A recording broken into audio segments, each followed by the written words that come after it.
Welcome to Dialogues in Design. Today we are going to be talking to Erin Pellegrino. Erin is a registered architect, educator, and co founder of Out of Architecture, a career platform and community helping architects understand and expand their value within and beyond traditional practice. Through Matter, her design and fabrication studio, Erin maintains an active practice focused on small scale, process driven work involving custom furniture, public interventions, and residential design build projects that move fluidly between concept and craft. She has taught at Cornell University, Harvard, the New School, CUNY, NJIT, where she co-leads a design build program focused on public interest design. Her work has been recognized with an Autodesk BuildSpace Fellowship, an AI New England Design Honor Award, multiple Core77 Design Awards, two Architizer A Awards, and a nomination for the EU Mies Award. Hi, Erin. Welcome to Dialogues in Design. It's my pleasure to have you on the podcast today. Hi, Nikita. Thank you so much for having me. Looking forward to this. As we begin, can you share about your journey into architecture from where you started to now? Sure. Okay. Where did this come from? Well, I usually tell folks that it started by I was in a high school where there were a lot of folks who were interested in going into the arts. So we were studying graphic design, broadcast journalism, filmmaking, all this fun stuff. But I had a really amazing physics teacher. And I literally one day Googled physics and graphic design because those were the two classes that I really enjoyed because I knew I really didn't want to go just to art school. And architecture came back, which was interesting to me because I come from a family of makers and tradesfolks in that sense. My grandmother was a dressmaker. My father was a cabinet maker. I have uncles who are electricians and riggers. And I just sort of grew up around people who made things. And I had never really thought about it as a career. So I started doing some more Googling and found that I could take a class while I was still in high school for some college credit, just to get a sense of what architecture would be like, and completely fell in love with it. So I grew up in New Jersey. I took a class while I was still in high school at Pratt. So I was commuting into the city and going to this school where people were, instead of taking tests, they were making things. And that really resonated with me because I'm an awful test taker. And I just fell in love with it. And I just refocused at that point and said, I'm only going to apply to architecture schools. And I was lucky enough to apply to and get into Cornell. Had no idea what I was getting myself into. It was probably the most rigorous, but also most rewarding 5 years of my life. It's where I met actually my co-founder at Out of Architecture, Jake. It's where I've met so many other colleagues that I now teach and work with, which has been really great. And at Cornell, what I was really able to do was marry that making sensibility that I grew up with, that was sort of second nature to me, with this rigor of design and this learning of this really rich history of architecture. And worked while all 5 years worked in the wood shop, got really excited about hands-on making. At Cornell, you do a dragon.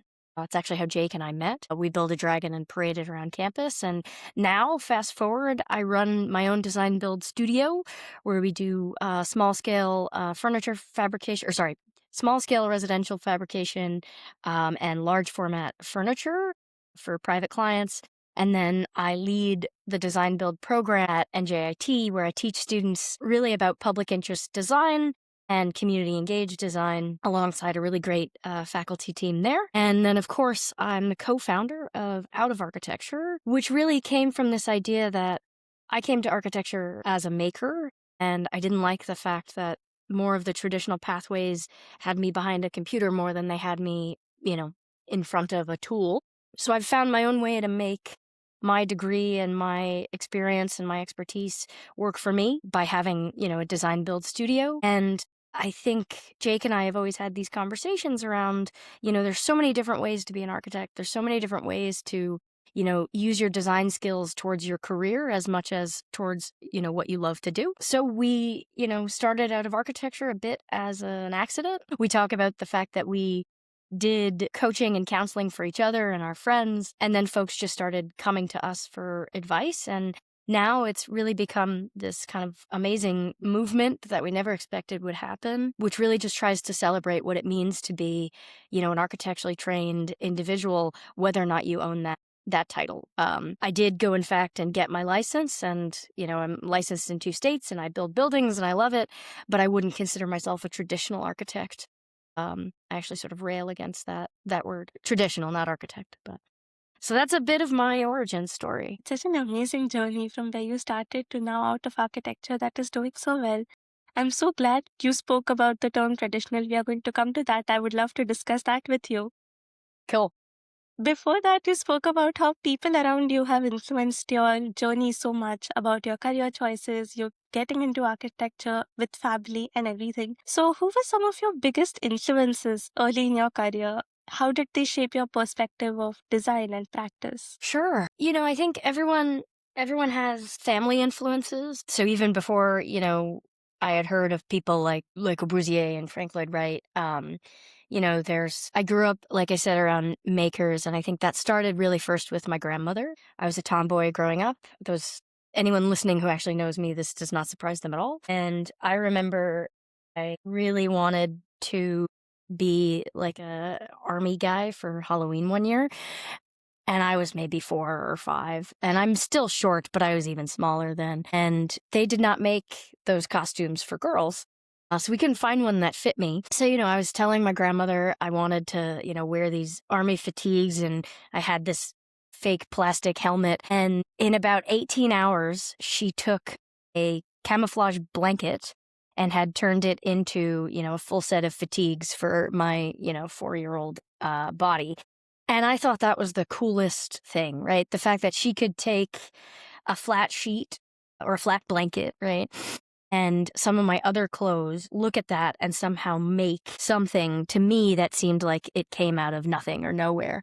And I think I credit that with really showing me at an early age that just because it doesn't exist doesn't mean that you can't make it exist. And it's interesting because I think that probably gets taken to the extreme sometimes for me. I have this delusion of how hard could it be? Let's just make it happen. And that definitely sometimes gets you into some hot water. But I think it would have started with my grandmother. I give my parents a lot of credit. I have friends that tell me I come from a family of doers. And when I spend time with my family, we always get up and we just have stuff to do. But then getting into school and being around all these people who were so passionate about design and who I had so much to learn from. Obviously some very early professors really sparked a love and a passion for learning as much as I could about the field. I was grateful to have really excellent professors at Cornell, and then also as a study abroad to meet some really wonderful mentors, in other countries and learn how design and architecture influences people's lives around the world. So for me, some of those people are Alessio Rosati in Italy, Sami Rantala and Dagmar Eggertsen in Norway. I had some amazing professors at Cornell. Anyone who went to Cornell will know Mark Vellier, Vince Mulcahy, Andrea Simic. Just some really wonderful folks who knew how to push you, but also knew how to foster that love for design. And then on the other side, I had an amazing shop mentor. He was the head of our fabrication lab. His name was Brian Beaners. And he was the guy who would help us translate all the stuff we were trying to do in studio into the physical world. So I was lucky enough at Cornell to have really 2 things. This sort of person and this presence that reminded me of where I came from, which is, cabinet makers, people who fabricate, right, in Brian. And then this world of incredibly smart, passionate, driven, just wonderful professors who kind of helped me usher in and balance both of those worlds. I had no idea that that's what was happening at the time. You're sort of riding all these waves. And what do you know, I went to college at 17, so I was a child, but it was still a really, really formative and intense, but formative experience around who I think I would become. That's lovely to hear how people around you have shaped so much of your career and so much of your personality, I would say. That's amazing. And I love the fact about making that if it doesn't exist, it can't mean it cannot exist. That's so much to unpack there. Yeah. So, getting back to traditional architecture practice, you were talking about how you don't like the term traditional.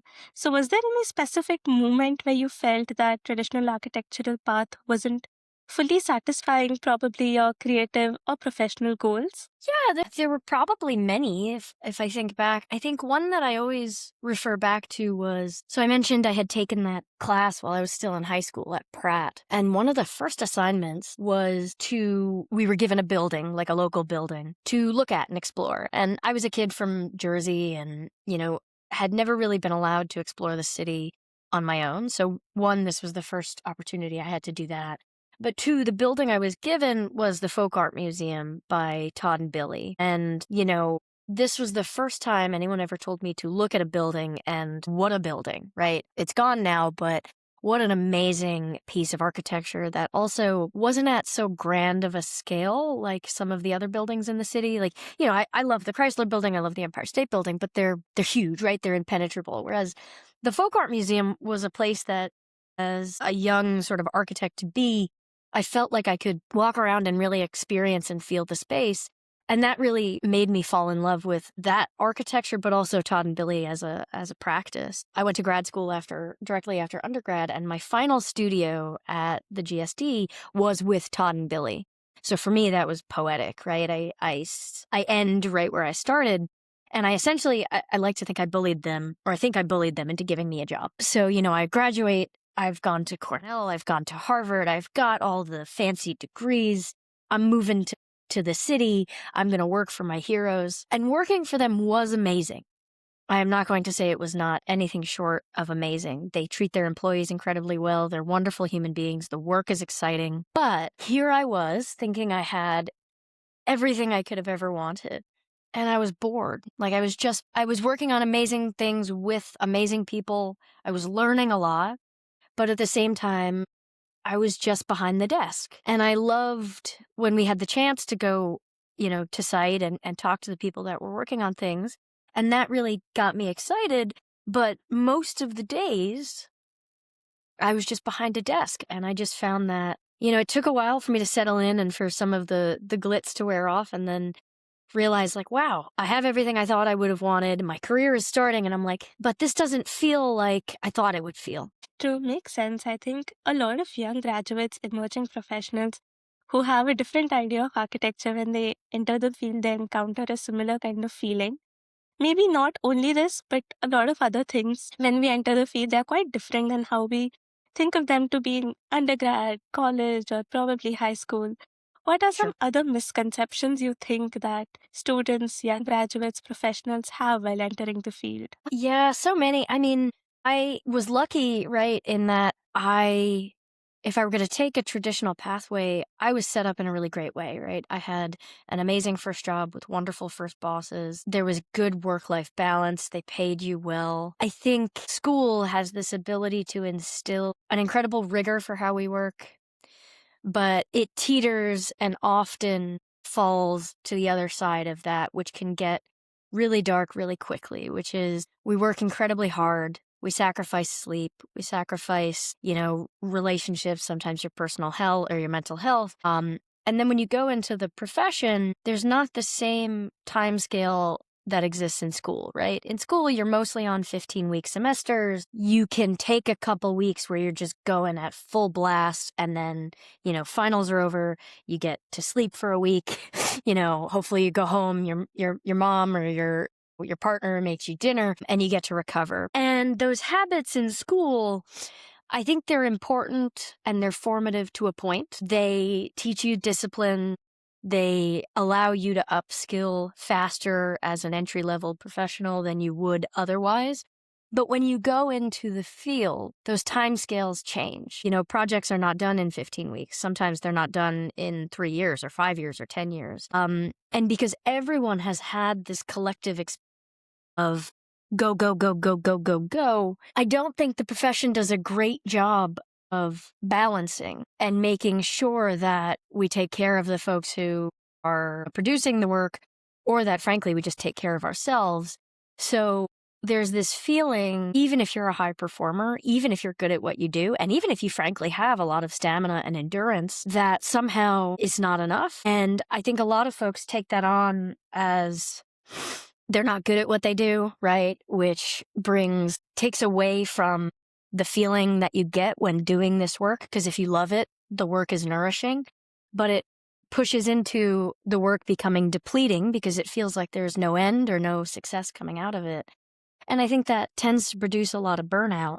And so while I wouldn't say that's necessarily a misconception, it's a bad habit that I think collectively as a profession, we could do a lot better to address. Right. I think the feeling of being not enough is quite prominent in a lot of young graduates because as we enter the field, the work culture is quite different. The Right. field is fast, it's evolving. There is new technology coming in every day. There are talks about new things every single day. And keeping up with all of this seems quite overwhelming. So the burnout you mentioned sometimes comes quite early on. And it's scary actually to even think of that as young graduates, emerging professionals who have that energy to enter the field. How would you give some advice to emerging professionals to deal with this as we enter the field? Sure. Yeah. I mean, I think what young professionals have is just an unmatched energy, usually. There's an energy, there's an enthusiasm, there's a quest to learn as much as you can. And you're coming out of school, which means you likely have more adept capability when it comes to things like learning new software, adapting to changing tools. You're much faster on your feet. And I think it's hard when you get into an environment that it feels like nothing you do is working. But I think that's when you lean to your expertise, or sorry, you lean into your experience thus far, which is that you are malleable, you are adaptable. I think as you get further and further into your career, life happens, right? You become less changeable. You maybe don't want to change cities, or, you've gotten into a groove where you're working, 4 days a week in office and whatever. So I think leaning into this flexibility when you're young and trying to embrace change rather than fight against what you think your career or ideal job or ideal role should be is probably the best advice I can give. It's a bit like surfing. You can't force the waves to come, but you can respond when they do and try to ride them out. And I think what a lot of people do is, there are some misconceptions around, all right, I should stay at a job for however long. If you're not learning and you're not growing, there's nothing wrong with finding a new role. Particularly early in your career, very few people are going to question that. You are at the start of your career as a design problem. So you're in the iteration phase. You're in the try stuff out phase. And I think, if something doesn't feel right or it doesn't feel like that's what you want to spend your time doing, try something else. And the more you try, the more you learn, the more frankly you fail, the more you'll learn what you don't like to do and find what you do like to do. But that can be uncomfortable, and particularly early on in your career, it's hard sometimes to have the confidence to feel like, is that really progress or is that just being aimless? But I think when you're that young or that new, they're one and the same. Just try things, try and try and try and see what really, gets your heart going. That is really valuable advice, especially being open to change. I think as young professionals, it it feels like everybody has to give this advice, but taking that and actually thinking about it is a huge deal. So let's talk about out of architecture. Sure. Um, yeah, so as emerging professionals in architecture right now, there are so many different pathways open. Apart from the traditional architecture practice path that many young professionals would like to go on, but there are a lot of diverging pathways. There's a lot of fast technology. There's a lot of fast pathways opening up. But someone young like me, it feels very skeptical to take on a pathway like that, which is not a traditional architecture practice. It doesn't feel safe. It doesn't feel comfortable. It doesn't feel steady. So, how can we get that confidence to go on a pathway like that? Yeah, I mean, I think, challenging this idea of stability and what that really means, right? So I'm in New York City, right? So I'm located in the US and I teach at anywhere between 2 and 4 different architecture schools, depending on the year and depending on the semester. And so I look a lot at the data of, how, one, what do we teach and why? Two, how do our recent grads do when they enter the job market? What does that job market look like? But three, what are the sort of long-term horizons to the best of our ability that we can plan for? And obviously that's become really difficult post-COVID just because things move much faster these days. But what I've found is that, at least in the US, we graduate 10 times more architects than we will need to fulfill traditional roles. That's just in terms of like how many people, on average every year retire, and also just projections around growth and construction projects. But if you try to square that circle with the projected numbers of buildings that are needed or construction that will be needed, just because we won't need an exponential amount of growth in architects does not mean we will not need an exponential amount of growth in the field of architecture, engineering, and construction, right? So there is this traditional understanding of the role an architect plays, and that has, mostly held up for the past 75 years. But now, with the advent of some of the technologies we're dealing with now, particularly with the fuel of BIM, and trying to square that with all these new material and production capabilities that are happening, just because we will not necessarily need as many architects as we are graduating, does not mean we won't need as many architecturally trained individuals who know that language, who are excited by that field, and who can embrace what those roles are or what those roles may become. And I think the reality is that, to me, when I look at that, that means the tradition or the traditional role is actually the unstable one. Or not unstable, but it's just the not guaranteed one, right? So if we say 1 in 10 of the folks you graduate with will be able to get a role traditionally, that doesn't mean those other 9 are somehow going to have to become doctors and lawyers or something completely divorced from what it is that they studied.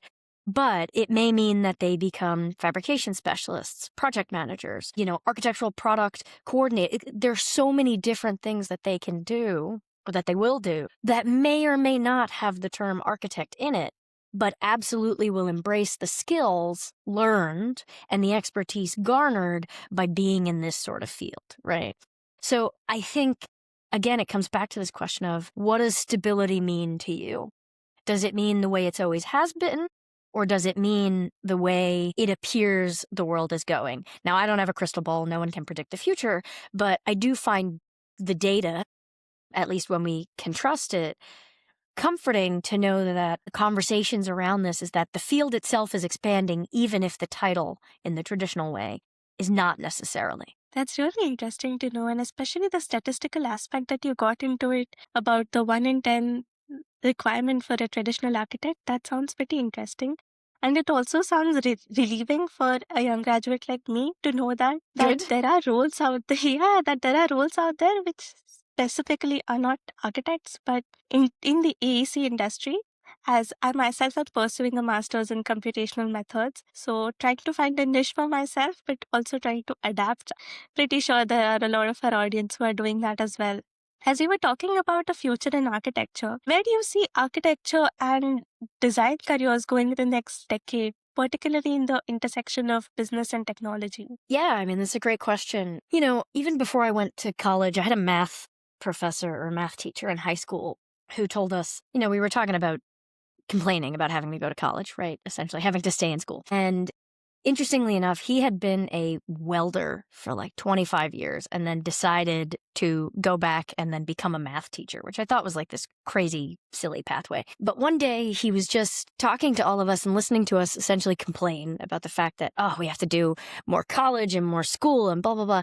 And he turned around and he was just like, you don't go to college to get a degree.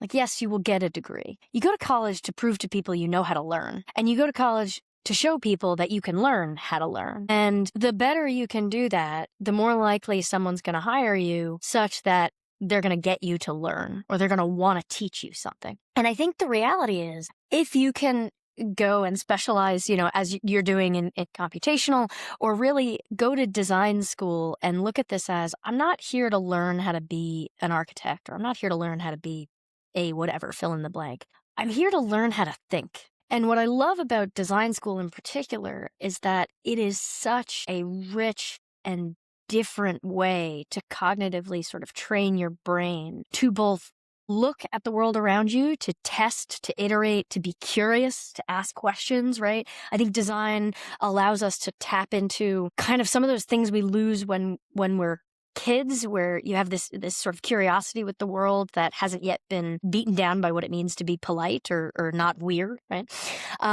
as a designer, not only are you asked to really look at the world around you, but you're also asked to probe it and look at it and see, like, can I make this better? How can I iterate on this?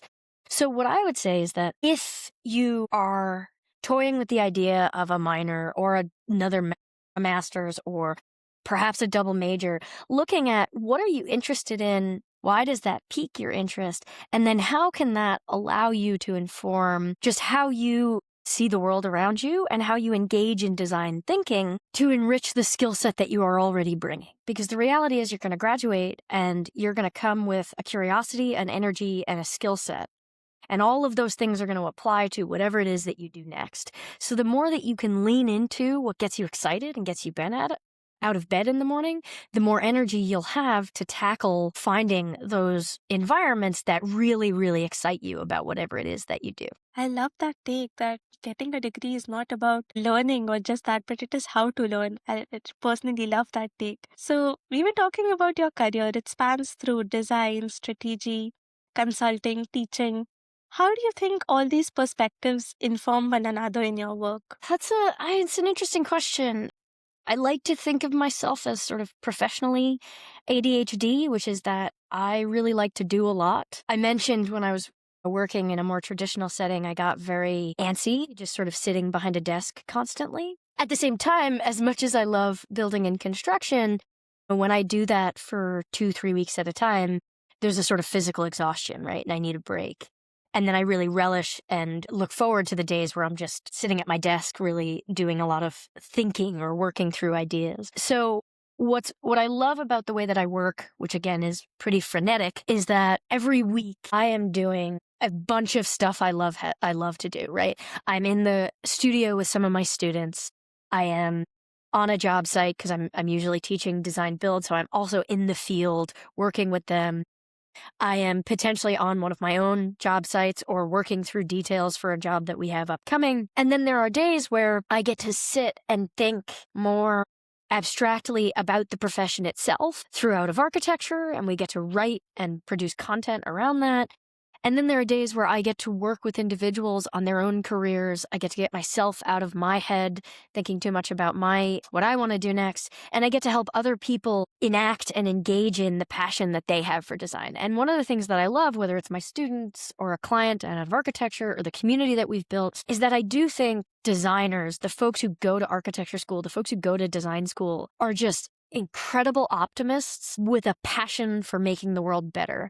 So when you get to talk to those people and see their faces light up when they really get to lean into what it is that they're doing, it's really exciting, and it makes you look at the future in a much more positive light, especially if things going on in your personal life or going on in maybe a project's not going well, or just the world more broadly don't seem as positive or as exciting. You look at most architects are as you get into this because you want to make a difference. You want to do something for people that makes their lives better, right? That's so wonderful to hear. And when you say that architects want to make the life better, want to make the world a better place, that sounds really interesting.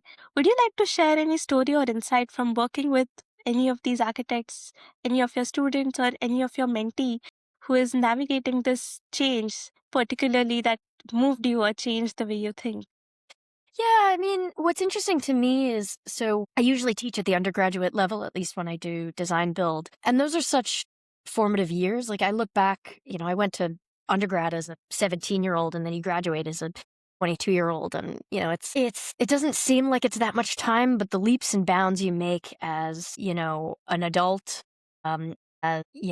professional to some extent, as a thinker, so much development happens and so much of your personality starts to come out. One thing that has always stood with me was, so I do design build studios and I usually run them once a year. And in some instances, a student, depending on how their curriculum has gone and how they've set up their schedule, they can end up taking 2 design build studios. And it's interesting because, so I teach these studios usually at NJIT, and NJIT has a really great student population in the sense that, so I grew up in New Jersey, but then I went to this, elite Ivy League school in upstate New York. NJIT is not the same in terms of the demographic of students who gets to to go there. I was lucky, even though I was a first-generation college student, I got to go to some fancy elite institution.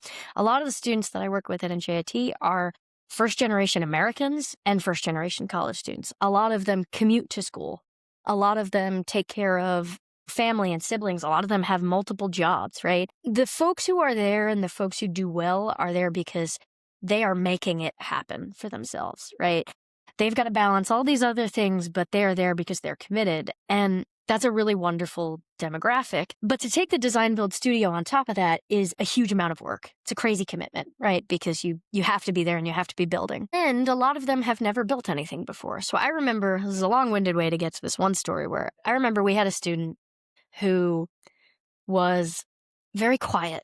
And it was COVID, so I actually never saw the second half of his face because we were all wearing masks. But very quiet, excellent designer. Like when you'd go to his desk, he'd have all these amazing ideas, but he would almost be afraid to tell them to you. There was such an issue with confidence. And he was kind of a smaller stature, so I remember teaching him the chop saw and him not having the strength to pull the chop saw down, right? And we go through this first design build studio, and he had come up with this one idea that actually generated the whole aesthetic and graphic component of the whole project. And it really became the genesis for how we would drive the rest of the thing. And by the end of, that studio, he was using the chop saw. He was still pretty shy, but he was, directing folks to what he thought the design should be, and became really a design leader, which was great. And, he said he really enjoyed it and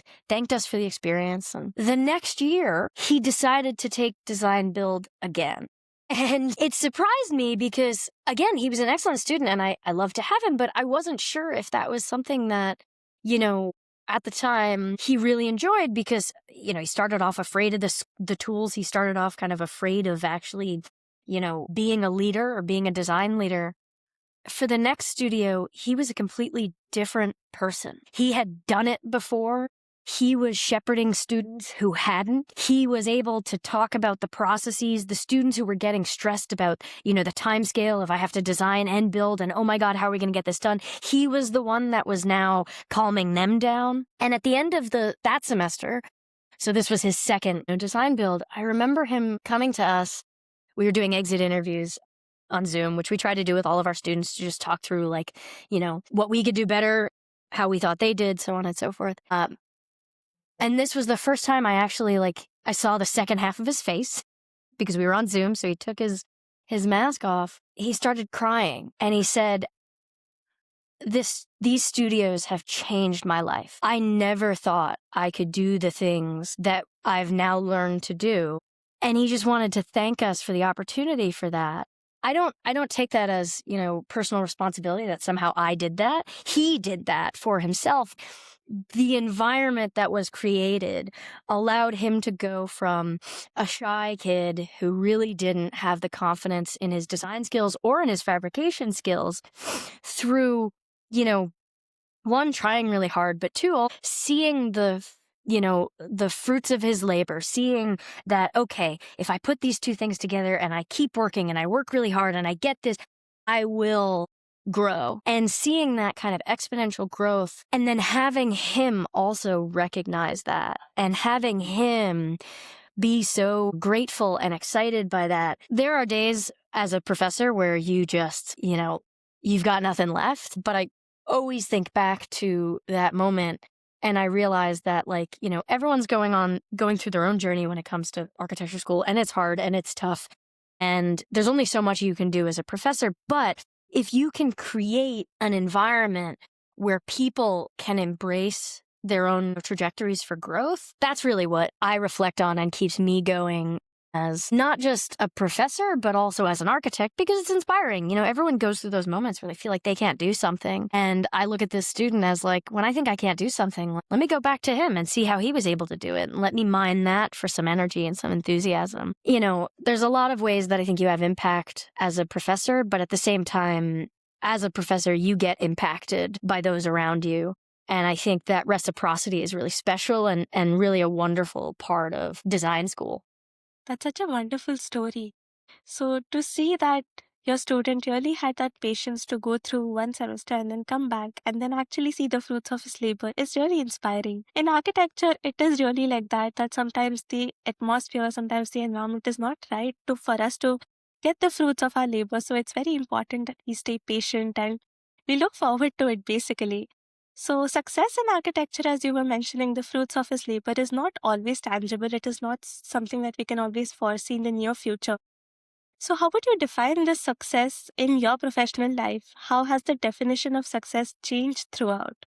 It's actually one of my favorite questions is like, okay, how are we going to define success for this project? What does success mean for this day? What does success mean? And it took me a while to understand that success is different for everybody. And for me at this point in my career, success is looking forward to what I do every day. Maybe not for the entire day, but looking forward to getting to do something that I really enjoy doing. And there are plenty of parts of the work that I do that I don't enjoy. I hate invoicing. I hate having to go through accounting and going back and making sure project financials are on track. Like, that's super annoying to me. But if I do those things, I then get to go do something else, right? So success looks different for me, or I measure success nowadays by what I do on a daily basis. Earlier in my career, success to me looked like very basic. Can I afford the place I want to live? Can I afford the food I want to eat? Do I have enough to take care of myself, my cat? Right? And I think recalibrating or asking yourself what success means at various points in your life and just across your work life are important. You know, there's monetary success, which is a part of it. We all need to feed ourselves and feel like we have the stability to, go to bed and not worry about our living situation. There's the success of feeling like when you talk about your work, you get some sort of social value and validation from that. There's pride, right? So there's that. For me, a big part of that was actually getting licensed and being able to call myself an architect. That mattered to me. Doesn't matter in the same way to everybody, and that's okay, right? There's the success when you start to think about, is the work I'm doing having a bigger impact than myself? Right? There's the success of feeling like you're still learning, right? Is there an educational component that's making you feel like you're growing? So I think thinking of success through a variety of different metrics, not just monetary, but emotional success, social success, educational success, and then ultimately, do you have the freedom to make the decisions you want to make? And sometimes that means the freedom to, leave work early to go to your kid's baseball game, or the freedom to take a couple days off, or the freedom to teach, or the freedom to take on your own projects. So I think measuring success by a variety of metrics, not just monetary ones, can help really fulfill the contours of what each person's definition of success is, because I think everyone has a different level of what each of those influences on their definition of success. Some people, it's all about money, and that's totally fine. Some people, it's all about feeling like they have an impact, and that's fine. But the reality is, most people, it's a combination of many of these things. So, thinking to yourself, where on that spectrum do I need some of these metrics to be more full than others, is how I try to look at it. I love that take, not looking at success in a linear form, but in a spectrum, in a way of metrics. It really simplifies it in a way, and it gives a very holistic approach to it. I love it. This has been such an amazing conversation. I have so much to take away from it, learning from your career, how you built your career, and also out of architecture. To end with, what is one message you would like to give to every emerging professional who is struggling right now? Keep going. Not necessarily in the direction you're going in if that isn't working for you, but keep going. Keep doing something. There's this great Charles Bukowski quote, and I like poetry. So the quote basically goes, if you're going through hell, keep going. Because of course you don't want to get stuck there, right? But the reality is very early in your career, as I mentioned earlier, you have energy and you have momentum. Sometimes it's not always the right place where you're exerting that energy. It doesn't feel good. So run in the direction that feels good. Don't waste time feeling like I have to try to make this work And I realize there's some privilege there in the sense that if it's a role that's not working, it's not like you can just manifest another job. I totally get that. Giving yourself the grace to realize that, like, if it's not working, chances are it's not you. And B, you have a lot of potential and you have a lot of time to find the thing that works. So just try things, go through the doors that are presented to you. You may not always know where you're going to end up, and that's okay. I've found that that's actually better. Everything I've planned to do in my career, I've never actually really done.